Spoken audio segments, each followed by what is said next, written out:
শুভেন্দু অধিকারী অনেক ভালোভাবে বলেছে বিধানসভার বাইরে চ্যাংদোলা করে ফেলে দেবে। শুভেন্দুর বাপের বিধানসভা তো, যাকে ইচ্ছা তাকে ছুঁড়ে ফেলে দেবে, আর এই জনতা চুপ করে বসে থাকবে।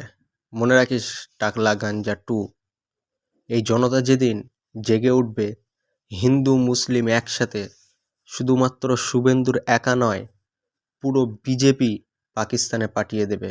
মনে রাখিস টাকলা। তৃণমূলের মধ্যে যে সমস্ত মুসলিম বিধায়ক যারা রয়েছেন তাদের ম্যাক্সিমাম সবাই হচ্ছে একদম দেশবিরোধী জিহাদি। তৃণমূলে যারা মুসলিম আছে তারা যদি দেশবিরোধী হয়, জিহাদি হয়, তাহলে পুলিশ কিছু বলছে না কেন টাকলা? পুলিশকে প্রশ্ন কর, পুলিশ কেন ধরতে পারছে না? এদেরকে বিধানসভার বাইরে না, তাদেরকে দেশের বাইরে ফেলে দেওয়া উচিত। কি বিধানসভা থেকে না দেশ থেকে তাড়াবি? তোর মার দুধ খেয়েছিস তো, ভালো করে মার দুধটা খেয়ে আয় টাকলা।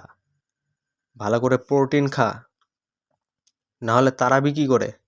এরা আস্ত গরু খেয়ে নিচ্ছে, তাহলে তোদের খেতে আর কতক্ষণ লাগবে?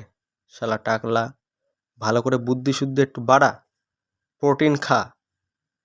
তোর টাকে মনে হয় কুকুরে মুতে দিয়েছে, ওই কারণে হয়তো এমন উদ্ভট কথা বলছিস, ভুলভাল বকবক করছিস। কুকুরে মুতে দেওয়ার কারণে হয়তো চুল সব পড়ে গিয়েছে, বুদ্ধি সব পেছন থেকে বার হয়ে গিয়েছে। এবার একটু প্রোটিন খা, বুদ্ধি বাড়া টাকলা। গাঞ্জা নাম্বার 2।